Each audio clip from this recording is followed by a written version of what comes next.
میرے हुजूर की तो कोई बहन नहीं थी, लेकिन जब हजरत हलीमा सादिया के यहाँ हुजूर गए तो वहाँ हुजूर की एक रज़ाई बहन का तज़किरा मिलता है जो हुजूर को लोरियां देती थी। नाम शीमा था। तो शाम के वक्त जब ख़वातीन खाना पकाने में मसरूफ़ होने लगती तो बहनें वीर उठा करके बाहर ले जाती। हर बहन का ख्याल ये होता कि मेरे वीर से सोना ज़माने में कोई नहीं। कहते हैं खूबसूरती देखने वाले की आंख में होती है। जिसके वीर का रंग सोना होता तो वो कहती रंग नहीं तो कुछ भी नहीं है, और जिसके नकूश तीखे होते तो वो कहती कि रंग का क्या है, हुस्न तो नकूश में होता है। जिसकी आंखें खूबसूरत होती वो कहती मेरे वीर की झील जैसी आंखें तो देखो। अब यही बनु साद के मोहल्ले में होता, बच्चियां अपने वीर उठा के ले आती, एक कहती मेरे वीर वर्गा कोई नहीं, दूसरी कहती मेरे वीर जैसा नहीं।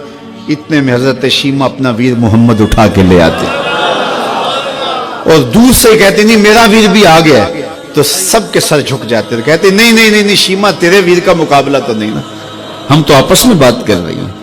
और फिर जब किसी बहन के वीर को मुतफिका तौर पे सारी कह दें कि तेरा वीर ही सोना है, तो फिर उसका फख्र तदीदनी हो ना, फिर उनका ज़ौक़ आसमान को छूने लगता।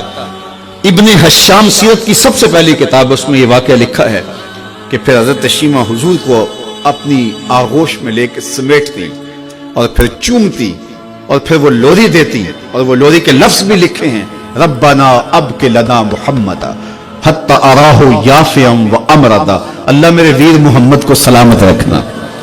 आज ये पालने में बच्चों का सरदार है, कल वो लम्हे आए जवानों का भी सरदार हो। और फिर झूम जाती और क्या खुशी उनकी दीदनी होती। और फिर वो मंजर भी आया कि हुजूर अलैहिस्सलातु वस्सलाम मक्के चले गए और ये जवान हुई और फिर उनकी शादी किसी कबीले में हो गई। आका करीम ने ऐलान नबुव्वत किया, 13 साल का वक्त कटा और फिर हुजूर मदीना शरीफ चले गए।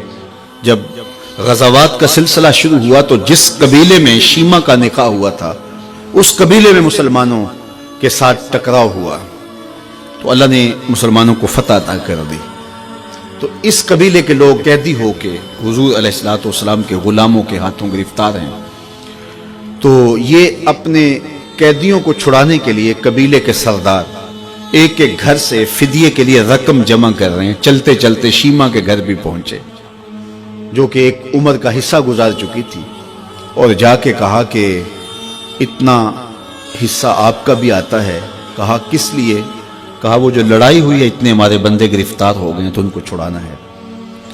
तो चलते चलते बातों में किसी के लबों पे हुजूर का नाम आ गया। तो शीमा ने कहा अच्छा उन्होंने तुम्हारे लोग पकड़े? कहा हाँ। तो कहा फिर तुम रकम इकट्ठी न करो, मुझे साथ ले चलो। उन्होंने कहा तुझे साथ ले चले? कहा तुम नहीं जानती वो मेरा वीर लगता है, वो मेरा भाई लगता है। कौम के सरदारों के साथ हजरत शीमा हुजूर के नूरी खेमों की जानब जा रही हैं और सहाबा नंगी तलवारों से पहरा दे रहे। ये मक्की दौर तो था नहीं, ये मदनी दौर था। और शीमा कौम के सरदारों के लेके जब आगे बढ़ने लगी ना तो सहाबा ने तलवारें सौंप दी। रुक जा ऐ देहाती औरत, जानते नहीं आगे पूछा रसूल है, आगे बगैर इज़्न के जिब्रील भी नहीं जा सकते, तुम कौन हो? तो शीमा ने जो लफ्ज कहे वो लफ्ज नहीं है। उसने कहा खल्लू सबीली वालमू आना उख्त नबीयकुम, मेरी राहें छोड़ दो, तुम जानते नहीं मैं तुम्हारे नबी की बाजी लगती हूं। तलवारें झुक गई, आंखों पर पलकों की चिलमने आ गई, रास्ता छोड़ दिया। हुजूर के खैमा नूरी में दाखिल हुई तो हुजूर ने देखा, पहचान लिया, उठ के खड़े हो गए।